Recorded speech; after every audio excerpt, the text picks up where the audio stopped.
Welcome to Game Fondue Reviews. In this video, we're going to take a look at Glory to Rome. Glory to Rome is a card-based city-building game taking place in ancient Rome. Let's jump right in with the description of the rules, see a few example turns being played, then I'll be back for some closing remarks. This is Glory to Rome, set up for a 3-player game. To set up, you're going to give each player a personal board and one jack card. All the remaining jack cards are just going to form a face-up supply nearby. Then you're going to shuffle the deck of order cards and deal each player a hand of 4, and along with their jack, that's going to form a hand of 5 cards for their eyes only. Aside from that, you're going to put a face-up pile of each type of sight card with as many cards in each pile as there are players in the game. So for instance, we have 3 players, so all these sight piles contain 3 cards each. All remaining sight cards are just going to put face down near the same type of sight, and these are going to be the out-of-town sites in the game. With that, the only thing you have left to do is deal out as many cards to the center face-up as there are players in the game. Again, we're a 3-player game, so there's 3 cards face-up in the pool, like so. The game is played in turns with the player who has the leader card either thinking or leading, and depending what they do, other players will have opportunities to join in. The game ends immediately if any of the following occur. If the draw deck runs out, if all of these sight card piles are totally empty, not the out-of-town sites, but these sight piles here, or if somebody builds a card that has an effect that ends the game.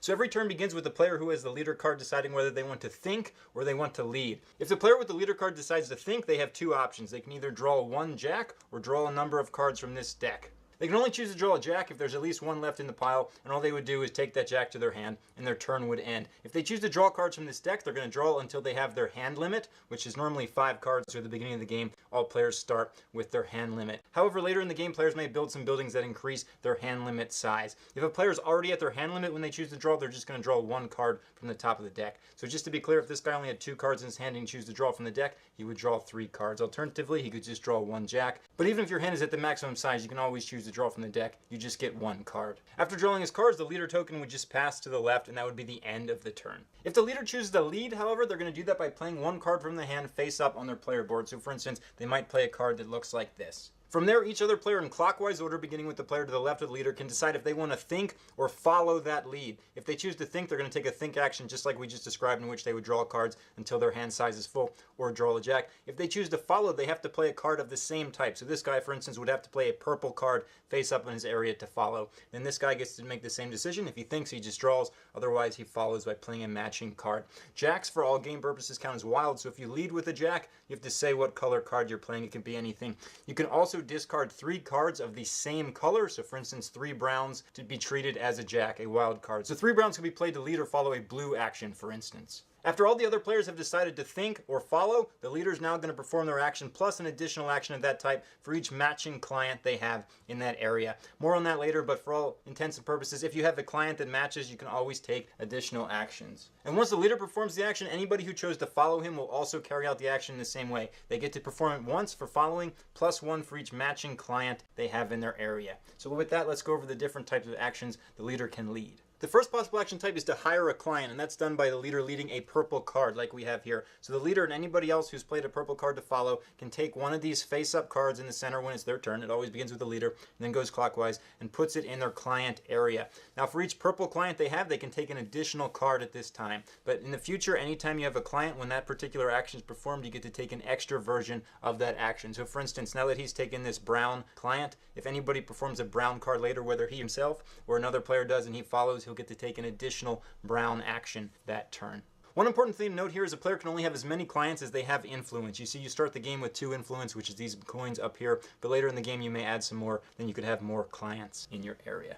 After the leader and all other players that choose to follow have performed the action, they're going to take the cards they used and put them in the pool at that time. It's also important to note if a player chooses to think and not follow, but they have a client of that type, they can still partake in the action with as many actions as they have clients of that type. So for instance, if this guy played a purple card and this guy chose to think, he would just draw a card or draw a jack, but he would still get to take 1 card from the center because he has 1 purple client who performs that action for him. But with that, let's move on to the next type of action, which is to gather materials. And gather materials is done by playing a yellow card. So if the leader leads with a yellow card, what players are going to do that follow or have clients of that type is they're going to take 1 card from the center, plus 1 for each client they have, and put it at the bottom of their board like so it becomes a resource. So this type is wood, concrete, marble, and you'll see they match different types of sites over here. Also, as normal, after all players have had a chance to lead or follow, they would put any roll cards they used back here in the general supply. Also, if players ever use jacks to lead or follow, they go back to the jack supply over here. They do not go to the center pool at any time. The next possible action is to build a structure, and that can be done with gray or brown cards. However, you must follow or use a client of the same type that the leader played. So if the leader plays a brown card, you cannot follow with a gray card, for instance. When leading or following with a brown or gray card, for each action you can perform from the card itself and any clients you have, you can either lay a new foundation or you can continue building a building that you've already laid a foundation for. To lay a new foundation, you're going to play a card from your hand and you're going to put it with the matching type of site. So for instance, if this guy wanted to start building this card here, he would take it and he would put it over the matching site card of the same color. So we can see both of these are red. Now he would put this in his play area. He's now building that. And that cost him one action. So if he also had a client of the same type, he can continue building or he could lay another foundation. You can have any number of foundations at the same time as long as there's foundations here to build on. These ones only cost one action, but if you want to build on any of the out of sight locations, that's going to cost you 2 actions to do. So normally you're going to have to play a card to lead or follow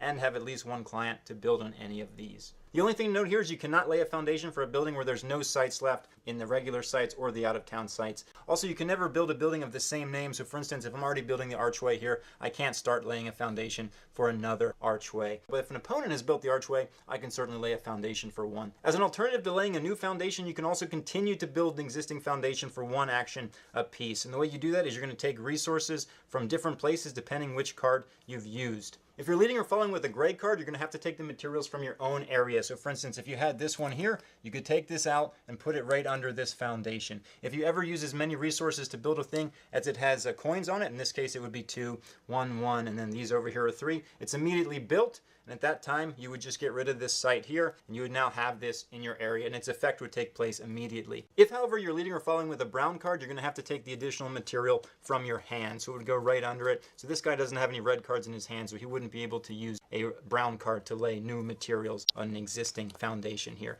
But this guy over here does have a red card, so he would be able to do that. He would just take it from his hand and put it under the thing he's already building like so. Following the same rules, if it's built, it just immediately comes into play, and he would immediately have the effect. The effect can even be used right away if it pertains to the current action. When you complete a structure, that is, you have as many building materials under it as coins on the card, you're immediately going to take the site card and tuck it into the top of your board so it becomes influence. You can now use that influence to have more clientele on later turns, also to have more things in the vault, because it's going to limit both of those things, but more on the vault in a bit. Once again, as usual, after all players have had the opportunity to lead or follow, they're just going to put any cards they used to lead or follow into the general pool. And with that, we move on to the next possible action, which is the red cards, and it is to demand materials. For each action you get to take, you're going to put one card face up on here, and then you're going to put the rest face down. So for instance, if this guy got to take 2 actions because maybe he had a red client here and he played the red card to lead, he could not put the jack because the jack isn't an order card, but he could put these 2 or maybe even 2 blues. But let's say he puts these 2,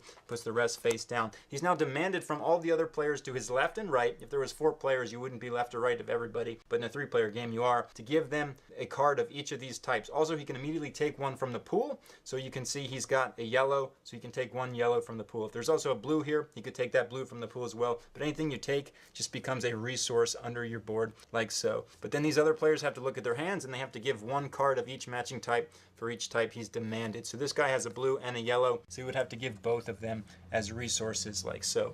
If a player can't give everything he's supposed to give, he gives what he can. This guy over here, for instance, only has a blue, so he would just give that blue and doesn't have to give the yellow. And of course, after all players have had a chance to lead or follow, they're going to put any cards they used to lead or follow into the pool as normal. And the final action type is the blue cards, and that is to sell materials. And the way you sell materials is you're going to move cards from your stockpile to your vault. And your vault is limited based on the amount of influence you have. Remember, that's the value of the sites you've built plus your 2 starting influence that you can see here. So the way this works is for each action you get to take of a blue type, you're going to take one of your resources from down here and just put it in your vault as long as you have space based on these here. It's going to go face down so nobody sees what it is. At the end of the game, it's going to be worth as many points as there are coins on it. And again, after everybody's had a chance to lead or follow, any cards they use to lead or follow with, just go to the pool in the center. Also, any action after everybody's had a chance to lead or follow, you're just going to pass the leader token 1 space to the left. The game's going to continue with players taking turns just like this, but the game ends immediately if one of the 3 end conditions is ever met. They are if the draw deck runs out, if the site markers, the face-up ones, not the out-of-town ones, are ever totally wiped out,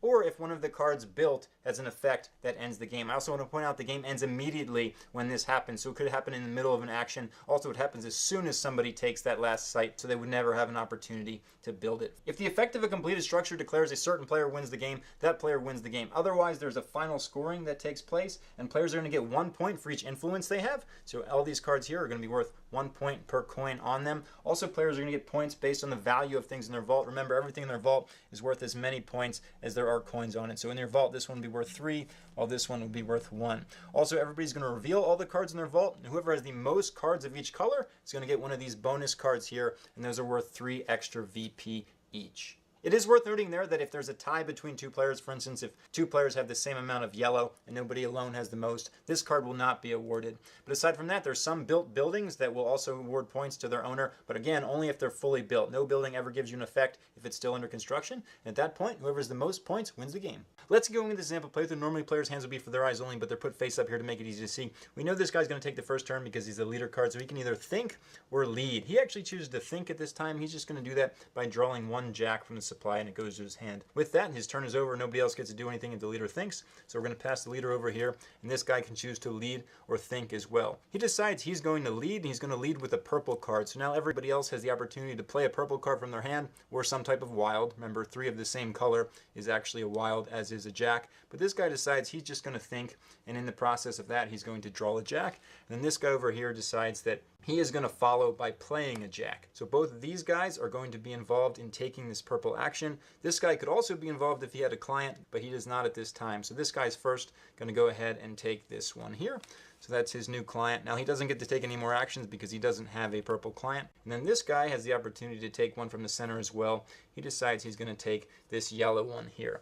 So now both of them have clients for later. Remember, you're limited in clients to the amount of influence you have. Now all the cards played are going to go to the center. The jack doesn't go to the center though. He goes back to the pile of jacks. So then this guy's going to be the leader, and he's going to take a turn just like that. He decides he's going to lead with a gray card here. So now everybody can lead or follow with a gray card. Remember, brown and gray have a similar effect, except the way you put resources into new buildings is slightly different. But this guy decides he's just going to think again. He's going to do that by drawing another jack. This guy here is actually going to think as well, and he's going to draw a jack. But he can still follow with the 1 client he has here. He can take 1 action.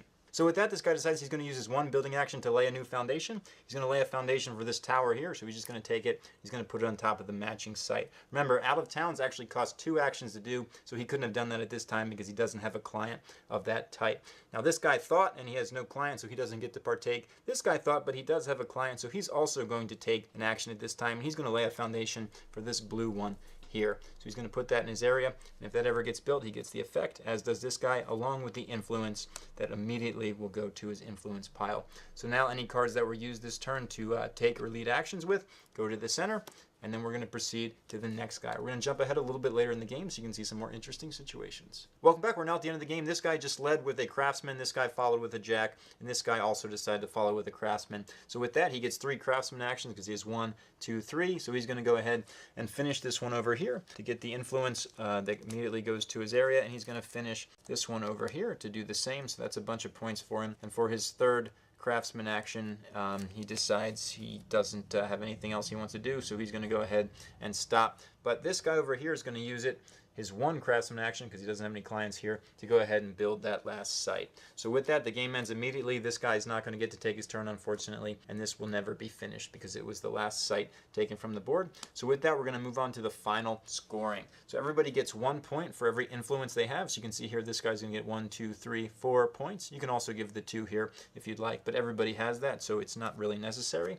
And then people are going to reveal what's in their vault. So we can see this guy here has 6, 7, 8 points in his vault because of the value of coins there. Also, you're going to see who has the most of each type of thing in a vault. So whoever has the most type of purples, for instance, is going to get a bonus 3 points. And if there's a tie, nobody gets that particular one. Some built buildings also give victory point bonuses. For instance, the wall to its owner gives 1 victory point for every 2 materials that its owner has in his stockpile. Unfortunately for this guy, he has no materials there, so he's not going to get any points for it at that time. But whoever has the most points wins. Glory to Rome is a neat card game that can proceed vastly differently based on the cards players receive at the beginning of the game or choose to build during the game. There's so many different building powers, and there's even some that allow players to win the game outright if they've met certain conditions, that no 2 games will be the same. Some of them are even really wacky, so all kinds of craziness will ensue, yet the game always seems to remain fairly strategic. While the rules are very simple and new players will grasp them quickly, they may not grasp the impact of their decisions until they've played the game at least once, because sometimes you have to understand what strategies other players are employing to understand how not to benefit them. Because if you take a certain action, you may actually be helping somebody else more than yourself. Also, another thing new players tend to have a little bit of trouble with is understanding where the game is in terms of how far it is from the end. Because if certain people are employing certain strategies, the game can end very quickly, such as all of the building sites being taken. So there's those things to watch out for, but most of the scoring is at the end, so players tend to still have a good time. If you like card games, or if this looks like the type of game you would enjoy, definitely check it out. It's a fun one. That's Glory to Rome.